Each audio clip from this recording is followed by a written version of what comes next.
दिल्ली के जंतर मंतर पर प्रदर्शन के दौरान पुलिस लाठीचार्ज में घायल हुए मऊगंज जिले के सामाजिक कार्यकर्ता अनिल सिंह अब स्वस्थ होकर अपने गांव लौट आए। उन्होंने कहा कि उनका संघर्ष अभी खत्म नहीं हुआ और युवाओं के हितों तथा भ्रष्टाचार के खिलाफ उनकी आवाज आगे भी जारी रहेगी। मऊगंज जिले के मझगमा निवासी अनिल सिंह ने बताया कि इलाज के बाद अब वह पूरी तरह स्वस्थ हैं और परिवार के साथ खेती किसानी में हाथ बटा रहे हैं। उनका कहना है कि दिल्ली की घटना ने उन्हें शारीरिक चोट जरूर पहुंचाई, लेकिन उनके हौसले पहले से अधिक मजबूत हुए। अनिल सिंह ने कहा कि उनकी लड़ाई किसी व्यक्ति विशेष के खिलाफ नहीं, बल्कि युवाओं के भविष्य और कथित भ्रष्टाचार के खिलाफ है। उन्होंने पूरे मामले की निष्पक्ष जांच और दोषियों के विरुद्ध सख्त कार्यवाही की मांग की। उनका कहना है कि जंतर मंतर पर प्रदर्शन शांतिपूर्ण था और लोकतंत्र में अपनी बात रखना हर नागरिक का अधिकार है। उन्होंने स्पष्ट किया कि उनका उद्देश्य राजनीति नहीं बल्कि जनहित के मुद्दों को उठाना है। उन्होंने कहा कि आगे छतरपुर में केन बेतवा परियोजना से प्रभावित लोगों के मुद्दे और अन्य राज्यों में भी युवाओं के रोजगार एवं जन सरोकार से जुड़े विषयों को प्रमुखता से उठाया जाएगा। अनिल सिंह ने आंदोलन में सहयोग करने वाले सभी लोगों का आभार व्यक्त करते हुए युवाओं से लोकतांत्रिक तरीके से अपने अधिकारों के लिए एकजुट होकर आवाज उठाने की अपील की। धर्मेंद्र प्रधान के इस्तीफे के बाद आप कैसा महसूस कर रहे हैं? सर, सबसे पहले तो मैं आपके चैनल को, व्यूअर्स को, सबको नमस्कार करना चाहता हूं, प्रणाम करना चाहता हूं, क्योंकि जिस तरह से आपने अपने क्षेत्र में जो अपने व्यूअर्स को और सबको जानकारी ये देते रहे कि हमारे भी विंध्य प्रदेश का लड़का कोई जाकर के नाम कर रहा है और ऐसी ऐसी गतिविधियों से गुजरा है, उसको आपने दिखाने का प्रयास किए, तो सभी का आभार प्रकट करते हैं। और रही बात धर्मेंद्र प्रधान के इस्तीफे की बात, तो उसमें कोई खुशी नहीं है। ऐसे व्यक्ति को जिसने इतने बच्चों का भविष्य के साथ खिलवाड़ किया और हमारे युवाओं के एक तरह से मृत्यु के घाट उतारने जैसी प्रक्रिया को अपनाया, तो ऐसी व्यवस्था को जो संचालित कर रहा, तो हमें हमारे हिसाब से उसे फांसी होनी चाहिए। ठीक है। और मैं चाहूंगा कि जैसी जहां जहां इस तरह की प्रक्रिया है कि जो योजनाओं को चला करके उनसे कमाने का जरिया बनाते हैं, जनता का पैसा लूटते हैं, उनकी सबकी जांच हो।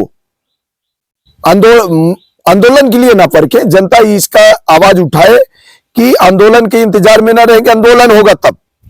आप हमारे विंध्य प्रदेश के, हमारे मध्य प्रदेश के सभी युवा एवं नागरिक की जिम्मेदारी होती है कि जहां भ्रष्टाचार शोषण हो रहा है, क्योंकि ये जो भ्रष्टाचार शोषण हुआ उसी का नतीजा हुआ कि आज इतने मुकाम तक पहुंच गया कि बच्चों के भविष्य के साथ खिलवाड़ और बच्चे इतना ज्यादा प्रताड़ित हो गए कि आत्महत्या करने लगे।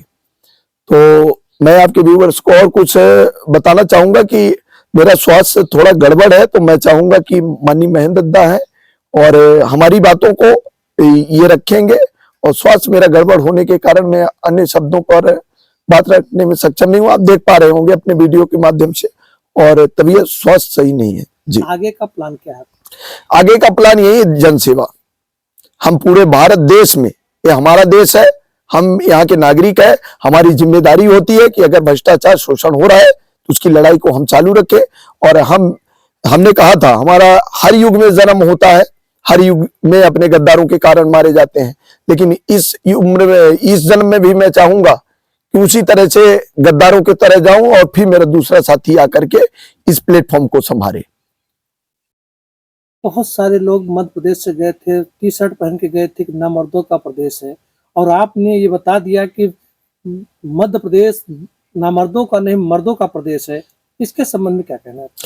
बिल्कुल, देखिए क्या होता है कि जब आदमियों को जागरूक करो और जागरूक करते समय उनके साथ अत्याचार अन्याय होता रहता, अपनी आवाजों को नहीं रख पाते हैं, तो कहीं ना कहीं हमारे मन में ऐसी पीड़ा उत्पन्न होती है कि कैसे मर्द हैं कि हम अन्याय के सामने झुक जाते हैं, वह अत्याचारी बढ़ने लगता है, जबकि वह हमारे द्वारा चुना हुआ जनता प्रतिनिधि होता है, लेकिन वह अपने आप को मालिक बन बैठता है और जनता को नौकर बना देता है। तो जनता को समझना होगा कि जनता मालिक है, ना कि जनता प्रतिनिधि मालिक नहीं है। वहां का घटनाक्रम जो हुआ, जो आपके साथ भी मारपीट हुई, अन्य लोगों के साथ बर्बरता हुई, इसको लेकर आप क्या कहना चाहते हैं? हमने जो वहां की घटना थी, जो वहां की सारी परिस्थिति घटी, हमने तो देखा है कि लोकतंत्र है ही नहीं। ये तानाशाह की सरकार थी, लोकतंत्र नहीं था। हमें सरकार के द्वारा चुनिंदा गुंडों से मरवाया गया है। वहां की जो पुलिस थी उसने कोई बर्बरता नहीं की है। पुलिस के भेष में छुपे हुए वो गुंडे थे। अन्य जो टीम थी उनके बीच में भी चुने हुए गुंडे डाले गए। हमारे बीच में, आंदोलनकारियों के बीच में भी गुंडे डाले गए। उनको गिट्टा, ईंटा, पत्थर और जूते, चप्पल, बोतल मारने, जबकि हम शांतिपूर्ण प्रदर्शन था। हम गुलाब का फूल देकर के लोगों को ये संदेश देना चाहते थे कि हमारा मौलिक अधिकार है, ये हमें मिलना चाहिए। लेकिन जिस तरह से बर्बरता वहां, दिल्ली सरकार को भी इस चीज को समझना चाहिए कि उनका नाम खराब होगा। इसके लिए मैं बोलना चाहूंगा कि दिल्ली सरकार को समझना चाहिए कि उनका नाम खराब होगा। आज सरकार किसी और की है, कल सरकार किसी और की है। सत्ता का चाटुकार नहीं बनना चाहिए। अगर देश को आगे बढ़ाना है तो सत्ता का चाटुकार नहीं, देश के लिए समर्पित होना चाहिए। जी, अब प्रदर्शन के दौरान किन किन से मुलाकात हुई और क्या क्या आश्वासन मिले? जी, हमें प्रदर्शन के दरमियान जो सारी घटनाएं घटी, तो वहां पर सबसे पहले मैं डिम्पल यादव जी का बहुत बहुत आभार प्रकट करता हूं। सबसे पहली मतलब उन्होंने हमें आश्वासन दिया कि तुम्हारा खून जाया नहीं जाएगा और आपकी जो ये लड़ाई है हम लास्ट दम तक लड़ेंगे। ऐसी महिला को हमारे तहे दिल से सलाम है और जज्बे को सलाम है कि 5,000-6,000 पुलिस के बीच में उन्होंने इस तरह का हमें आश्वासन दिया कि हमारा खून जाया नहीं जाएगा। नहीं तो हम तो ये समझते थे कि केंद्र की सरकार, मोदी सरकार हमें वहां कहीं पर भी मरवा सकती थी। इसीलिए हमने आह्वान किया था कि तुम हमें मारो, हम हर युग में जन्म लेंगे, हर एक माँ बाप के, हर एक इंसान के रूप में जन्म लेंगे। तो आप हमें कहाँ रोक सकते हो? हम क्रांति हैं, हमें रोक कहाँ सकते हो आप? वो हमारा अधिकार है। अधिकार कोई हमसे छीनेगा तो भाई आप मार ही भर सकते हो। हम ये चोला छोड़ के दूसरे चोले में चले जाएंगे, दूसरा चोला छोड़ के तीसरे चोले में चले जाएंगे। हमें तुम नहीं रोक सकते हो क्योंकि हमने कुर्बानी दी है, हमने शहादत दी है। तो बहुत सारे, जैसे केजरीवाल जी थे और संजय जी थे, बहुत सारे, मतलब कोई विपक्षी नेता ऐसे नहीं हो कि जो हमारे इस मुहिम का हिस्सा न बने हो। भरपूर समर्थन रहा। जी, धन्यवाद। अगला कदम क्या? जी, अगला कदम हमारा यही होगा, हम पूरे भारत देश में भ्रमण करेंगे, वहां की कमियों को दिखाएंगे, जनता जनार्दन से सहयोग मांगेंगे और सहयोग के साथ में किसी भी सरकार या किसी पॉलिटिक्स से हम नहीं जुड़ेंगे। हमारा साफ शब्दों में संदेश है कि हम जनता जनार्दन से जो हमें कमियां होंगी हम जनता जनार्दन के बीच में रखेंगे। उन्होंने हमें उठाया है, हम उनके बीच में रह करके और जनता की आवाज को बुलंद करते रहेंगे। शोषण जैसी गतिविधियों को, हमेशा मुद्दे को उठाते रहेंगे। आवाज हमारी रुकने नहीं पाएगी, हम आगे बढ़ेंगे टीम बना करके। बन्ना जी हमारे यहाँ के भूतपूर्व विधायक बन्ना जी थे, वो भी गए। उनको भी तहे दिल से बहुत बहुत आभार, धन्यवाद। माननीय कुंज बिहारी तिवारी जी भी आज मिलने आए, उनके लिए भी बहुत बहुत धन्यवाद, आभार प्रकट करूंगा। हमें जात पात भेदभाव में नहीं बटना है, हमें देश की अखंडता, विश्वसनीयता को बरकरार रखते हुए एक साथ में आगे बढ़ना है।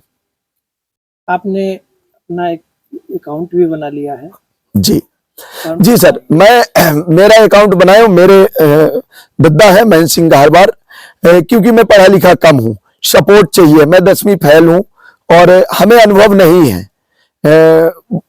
अनुभव क्या कि एक तरह से मैं नाकारा लड़का हूँ। समाज के लिए, देश के लिए आवाज उठाता था लेकिन अनुभव नहीं था।